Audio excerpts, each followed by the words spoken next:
As you know, I do a weekly audio podcast, which these days I put up here on YouTube as well.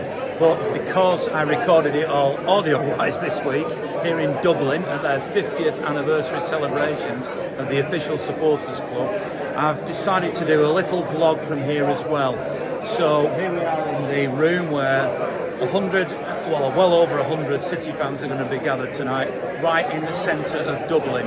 So I'm going to meet in a moment 2 or 3 people involved here and people who've come over here as well to just give you a little bit of a flavour of the modern day City Supporters Club.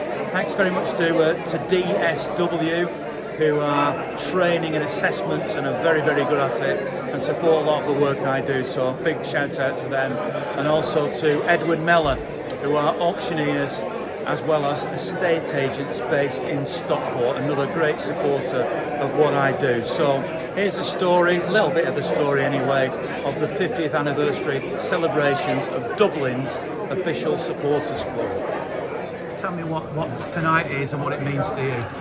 Well, tonight is our 50th anniversary celebration, and we are going to celebrate because we've been through some tough times, but we came through it. We went to branch meetings where we had more committee members sitting there than we had branch, but we stuck it out and we're as strong as ever now. We have 178 members now in the Dublin branch, and every one of them is as proud as punch to be a member of the branch today. How do you afford individually to do what you do, which is to obsessively follow City? It cost me a fortune, but you're coming from Ireland. Well, the money is a big factor, obviously, but if you think about it, a 12:30 kick-off, we're up at 3:30 in the morning because we have to get ourselves out, we have to get to the airport and get the 6:30 flight. You then have to settle down the Arndale Centre or the Waldorf or somewhere like that, and like you're just trying to kill time. But we do it. And why do we do it? Because it's in our hearts. We cannot not do it. It's just, we love it. Has it been a fight for you as an individual on the branch with so much success that other English clubs have had in the 50 years that you've existed? So United, for example, Liverpool have dominated football at times when City weren't so good. Has that been a real battle for you? Oh, it's been a battle. I mean, my 2 lads, they went to school. They were the only 2 City fans in school. Talked to their mates. Oh, and going over this week, Liverpool are playing Chelsea. Who is City playing away to Mansfield? Who are they? But we went through Wembley 99. I went with my 2 sons and we stood there in disbelief at being 2-0 down. But we didn't leave. We stayed till the end and we got our just rewards. So you've never regretted it, have you? Not at all. We were promoted that season and the season after. And then we were relegated the season after. But hey, as Joe Royle says, that's City-itis. What's your favourite memory then? Is it a success, or is it the fact that you've had this adventure together as a branch? Personally, on a personal note, my favourite games would be Champions League final because it was there my 2 sons. It was an anchor around our club. Oh, you haven't won Champions League. We have. We've done the treble. We've done 4 in a row. We've got 100 points. We're the leaders now. And we can stand there with our chest out and say, hey, we're as good as you, if not better. And UEFA, you won't keep us from your top table.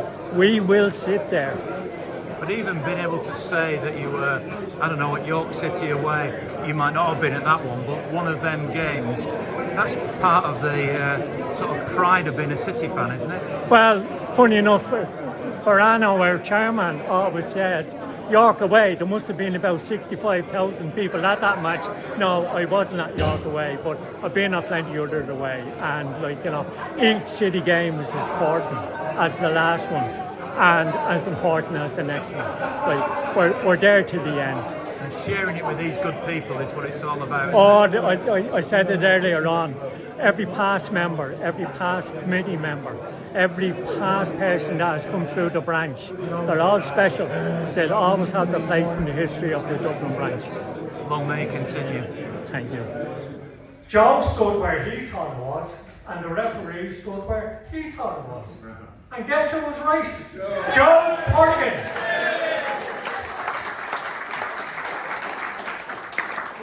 Brings back so many happy memories, and I always enjoy coming over to the Dublin branch. They're lovely, lovely people, and you know, it's just amazing that they have supported us for so long. 50 years, can't believe it's 50 years. And they come in, week out. They're fabulous. It's lovely. It's great, an honour to be invited back.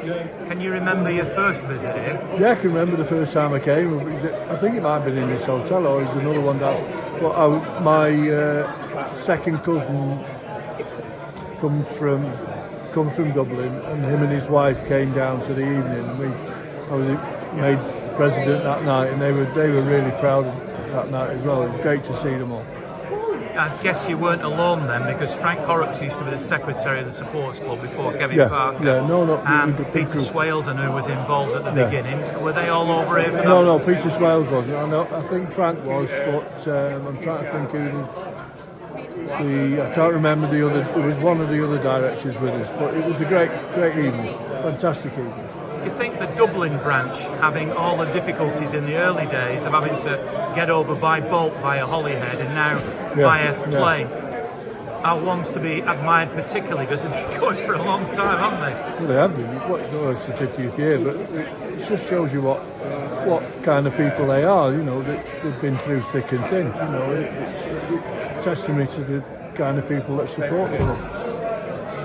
So tonight, I think you're going to be remembered again. Lots of other people are going to be remembered. It's going to be a good do, isn't it? It's going to be a great day. You're going to be sampling the Guinness. I've been to over here has been a great day.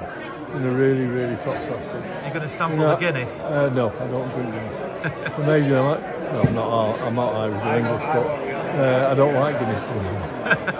Don't tell them that. No, I don't. No. Foreign country. Enjoy your night, Joe. I will do. Thanks, Ian. Thank you very much. You don't know how much this means to me. I've got a lot of Irish friends and relatives, and they'll be so proud of receiving it. Alan, as the chairman of the supporters club as a whole, what does a night like this in Dublin mean to you? Everything. It's what the supporters club's all about. It's, and like they say, to be going longer than what they have through thick and thin like they have over the years, it's fantastic. You'll remember when this branch first started, won't you? Well, I'm not too sure. I think my branch, what I run, has been going a long time. I think these were going before us. But I think they might have had the odd hiccup along the way. But they're certainly one of the oldest, going back well before Frank.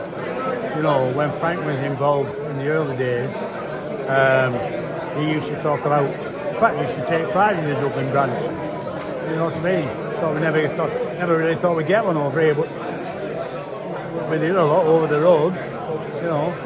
So do you have a particular admiration then for Dublin branch? I do, because they must go to great lengths to come over as often as they do to watch this. Oh, it must cost some small fortune. I mean, we've always been blessed with fans like that. I mean, you've been going a long time like yourself. You see there, some lads have been coming a long time. Not just Ireland, but a couple from Sweden and whatever we can think of. As soon as they can get over, they're there. They'll put some up. The supporters club goes from strength to strength, doesn't it? I mean, I don't think there's ever been as many branches as there are now. Well, I think it's over 400 at the moment. It's absolutely incredible, to be honest with you. And the best thing about it, one of the best things about it with City is we've always had encouragement from the club. I mean, like myself, like you said, I've been involved a long time, and I've travelled up and down the country to meetings, etc. And other clubs, other supporters groups, they're envious of the sort of relationship we've always had with our own club, because they can't get it. Some can, but a lot can't. Long may it continue, eh? Oh, exactly. Long may it continue. How does somebody from Dublin end up being a City fan? Tell me a story. Well, my grandfather in 1934 from Dublin got a job over in Manchester and went over there to work, and then a few weeks after he got himself established, my grandmother put my father, who was in 1934, he was 10 years old, and he put him on the mailboat and he travelled over his own to Liverpool, where my grandfather collected them. And being a Saturday morning, City were playing at home that day, and he brought him to Main Road, and that's where it all started. And hence I became a City supporter, and so did my son Joseph, who's unfortunately not here tonight because he's in South America. But and it was 3 generations. It was actually, my father was still alive in 2012 for the famous Aguero goal. Are you glad you're a City fan? Oh, of course I am. I love it, every bit of it, even during the bad days. What makes it so special? It's just, I suppose it was a bit different being a City supporter in Dublin back in the 60s and the 70s. I was the only one in my class at school who was a City supporter. Everybody, funnily enough, it wasn't even Liverpool and United in those days. It was Leeds and Chelsea for some reason, because there were some Irish players playing for them, and that's where it all came from. Special night for you then tonight, isn't Of course it is, yeah. I haven't been at one of these dudes since I was at the 20th anniversary, and today's the 50th anniversary, so it's 30 years ago. Well done, here's to the next 50. Oh, I'm looking forward to it. You never know, with advances in medical science, maybe I'll make the centenary one.